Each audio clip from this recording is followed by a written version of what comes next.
साथियों नमस्कार। मेरे सभी क्रांतिकारी साथियों का क्रांतिकारी इस्तकबाल। साथियों, सहारा के भुगतान से जुड़ी जो भी खबरें हैं उससे जुड़े रहने के लिए आपसे हमें जुड़ना बहुत आवश्यक है। इसलिए सभी से निवेदन है कि आप लोग हमारा चैनल ज़रूर सब्सक्राइब करिए, क्योंकि हम ही लोग हैं जो सहारा के बारे में जो सच्चाई है वो हम आपको बयान करते हैं। हमारे पास बनावटी कुछ भी नहीं है, क्योंकि हम अपने भुगतान की लड़ाई हम खुद स्वयं लड़ रहे हैं। इसलिए हम जो बोलेंगे वो बिल्कुल समझिए कि आपकी ही बात बोलेंगे, हमारी बात बोलेंगे। तो इसलिए आप लोगों से निवेदन है कि चैनल ज़रूर सब्सक्राइब करिए। और अभी तक आप लोगों जिन लोगों ने सपोर्ट किया है उसके लिए आप सभी लोगों का बहुत बहुत धन्यवाद। साथियों, अब ये समय धीरे धीरे आ रहा है कि अपना भुगतान पाने के लिए आपको इस संघर्ष में आपको अपनी भागीदारी सुनिश्चित करनी पड़ेगी। अब आपको आगे निकलकर हमारा साथ देना पड़ेगा। हमारी बातों को कम से कम सहारा के जितने इन्वेस्टर हैं कम से कम 20-30% लोगों तक तो बात पहुंचनी चाहिए। अगर 20-30% लोग भी हमारे साथ निकल कर आ गए, एजेंट साथी और निवेशक साथी, तो समझ लीजिए कि ये जंग जरूर हम जीत लेंगे। साथियों, कुछ अपडेट्स थी जो बतानी थी। बहुत सारी चीज़ें तो आप लोगों को मालूम है। जैसे 30 तारीख को सुप्रीम कोर्ट में जो सहारा से भी मैटर लगा है, सहारा के जितने चट्टे बट्टे हैं, जिन्हें मैं दलाल कहता हूं, आकर फिर से यूट्यूब में सक्रिय हो गए कि 30 तारीख को डेट लगी है, सब कुछ बंद लिफाफे में गया, सब ठीक हो जाएगा। मैं कहना चाहता हूं कि कुछ भी ठीक होने वाला नहीं है, क्योंकि जो सीजीआई हैं संजीव खन्ना साहब वो छुट्टी पर चले गए हैं। कोई ज़रूरी नहीं है कि 30 तारीख को सुनवाई हो ही, ये मैं पहले से आपको बता दे रहा हूँ। और इन लोगों की तो आदत है कि कभी भी कोर्ट में कोई डेट पड़ गई तो बस डेट को दिखाकर वो अगला 10, 12, 15 दिन जो है उस पर 2-4 वीडियो बनाओ और अपना समय निकाल दो। तो हम लोगों को सहारा से भी मैटर से कोई लेना देना नहीं है। हमारा मैटर सोसाइटियों से है। सोसाइटियों में हमारा पैसा फंसा है और सोसाइटी से हमारा पैसा कैसे निकलेगा, हमको इस दिशा में जाना है और हम इसी दिशा में बढ़ रहे हैं। और उसी क्रम में झारखंड में फिर से कुछ जो अपडेट्स हुई है वो मैं आपको बता रहा हूँ कि झारखंड में करीब करीब इन लोगों ने 20 केस, अभी तक 20 पिटीशन इन्होंने हाई कोर्ट से लेकर लोअर कोर्टों तक अभी तक लगा दिया है। समझिए अब आप लोगों को कि जो लोग घर से नहीं निकल रहे हैं, जिन लोगों को लग रहा है कि घर में बैठ जाने से पैसा मिल जाएगा, हमारे जैसे कुछ चंद लोग निकल गए हैं, तो ये लोग किस तरीके से कोर्ट में पिटीशन पर पिटीशन लगा रहे हैं कि कहीं से इन्हें कोई रिलीफ मिल जाए।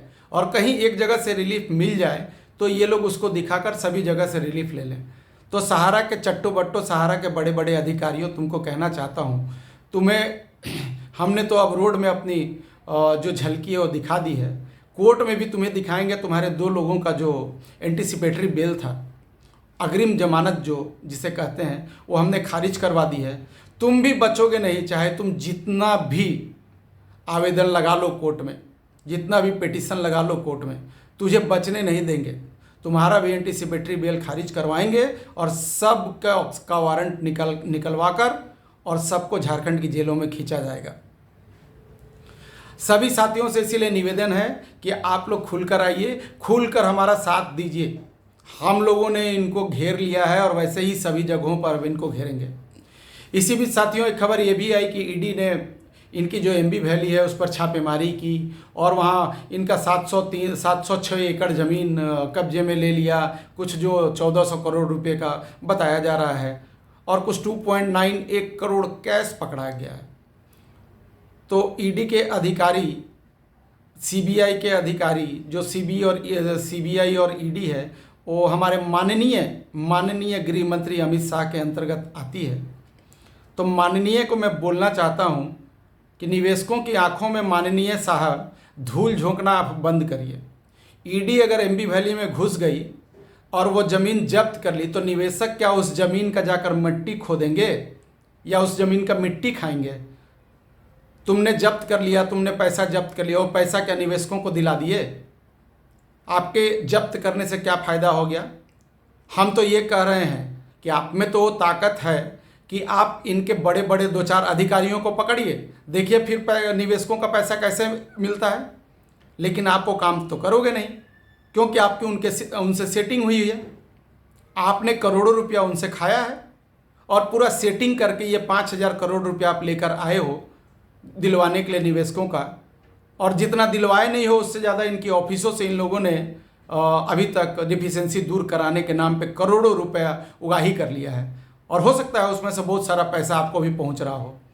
तो ये सारी सेटिंग हम लोगों को पता चल गई अमित शाह साहब, और ये तो मैंने आप लोगों का पुराना धंधा रहा है कि पूंजीपतियों से यारी, और जो गरीब लोग हैं उनसे सिर्फ वोट के समय में उनके साथ जुमलेबाजी, और बाद में आप जय जय सिया राम। वो कपिल शर्मा का एक शो है ना कि मैंने आपको क्या मिला, तो एक बोलते हैं बाबा जी का ठुल्लू। तो जब भी इलेक्शन ख़त्म होता है तो तुम्हारी जितनी स्टेज पर चढ़कर तुम लोग जो जुमलेबाजी करते हो, बाद में हमारे हाथ में बाबा जी का ठुल्लू आता है। तो ये जो ईडी की छापेमारी है ना, वो सिर्फ हमारे आंखों में धूल झोंकने के लिए है। और निवेशकों आपको मैं बताना चाहता हूँ, इन सभी चक्करों से हमें कोई लेना देना नहीं है। अगर तुम सच में निवेशकों का पैसा दिलवाना चाहते हो तो इनके घरों पर छापेमारी करो और उठाओ ओपी श्रीवास्तव को।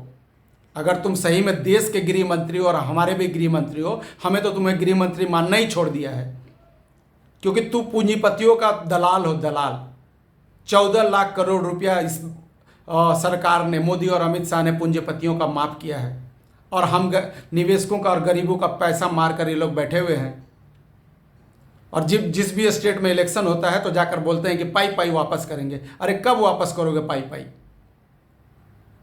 अपने बेटे को बीसीसीआई का सचिव बनाए हो, आप लोग सोच नहीं सकते हैं बीसीसीआई के पास कितना पैसा है। इसने अपने बेटे को नोटों की गठरी पर बिठा कर रखा है, और हमको 10,000, 12,000 और 20,000 रुपया भीख के रूप में डिफिशियंसी और ये वो करके ये दिलवा रहा है। 100 लोग अप्लाई करते हैं, एक आदमी को पैसा आता है। तो ऐसा गृह मंत्री हमें नहीं चाहिए। और गृह मंत्री साहब, ये दो बेईमान जो है ना, दो बेईमान, एक बेईमान सहारा इंडिया और ये धूर्त गृह मंत्री, दोनों एक जगह इकट्ठे हो गए हैं और मिलकर हमारी आंखों में धूल झोंक रहे हैं। साथियों, अभी पहलगांव में एक बहुत बड़ा हमला हुआ है। मैं उस घटना की, मेरे पास शब्द नहीं है कि मैंने किस तरीके से निंदा करूं। ये हमारे प्रधानमंत्री, हमारे गृह मंत्री के लिए मतलब शर्म की बात है, शर्म की बात है कि जो अपने आप को बोलते हैं कि हम लोग इतने ताकतवर हैं, और जो बोलते थे कि नोटबंदी के बाद सारा आतंकवादियों की हमने कमर तोड़ दी है, आज वो हमारे इतने लोगों को मारकर चले जा रहे हैं, और ये गृह मंत्री जाकर रेड कारपेट बिछवाकर जम्मू कश्मीर में चल रहा है। ये देखकर बहुत तकलीफ़ होती है। साथियों, इससे समझने की ज़रूरत है कि ये लोग अब जब तक हम अपना हक लेने सड़कों पर निकलेंगे नहीं, ये लोग मानने वाले नहीं हैं, और इनको सब जगह सबक सिखानी बहुत ज़रूरी है। सहारा वालों को तो हमने झारखंड में इनको ऐसा किया है कि ये लोग सभी लोग अपना जगह और अपना रास्ता बदलते चल रहे हैं, लेकिन बचने वाले आप लोग नहीं हो। और गृह मंत्री जी, मैं आपको बता रहा हूँ कि आपके अंतर्गत ईडी और सीबीआई आती है, और झारखंड की जो सरकार है, स्टेट गवर्नमेंट है, उसके अंतर्गत सीआईडी आती है, और सीआईडी ने अपनी जांच को बहुत आगे बढ़ाया है। और मैं आपको यहाँ से फिर एक बात बताना चाहता हूँ कि आप सीआईडी के मैटर में घुसने की कोशिश मत करिएगा कि अब ईडी जांच कर रही है, सीआईडी को जांच करने की ज़रूरत नहीं है। साथियों, आप समझ जाइएगा कि जिस दिन सीबीआई और ईडी झारखंड में आ गई और उसने कह दिया कि सेंट्रल गवर्नमेंट अब इसका जाँच करेगी, समझ लीजिए कि इनकी कैसी साठगांठ है। लेकिन हम यहाँ ये चीज़ होने नहीं देंगे, आप याद रखिएगा, क्योंकि अब हम लोगों को जगाना शुरू कर चुके हैं। हम लोग झारखंड के बाद अभी बिहार निकलने वाले हैं, और बिहार में आपको ऐसा सबक सिखाएंगे कि आप याद रखिएगा, गरीबों का हक मारने वाले, अब तुम्हारे मरने की समय आ रही है। आप लोग का समय और जगह हम लोग ज़रूर सुनिश्चित करेंगे।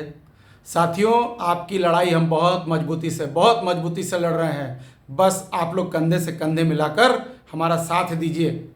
इन बेईमान शासक मोदी और अमित शाह और ये बेईमान ओपी श्रीवास्तव और स्वप्ना राय जैसे पूंजीपति, इन सब की कब्रें खोदेंगी और उसमें मिट्टी डालने का हम लोग काम करेंगे। साथियों, डरने की किसी से आवश्यकता नहीं है। इन सब चट्टो बट्टों को हम देख लेंगे। नमस्कार।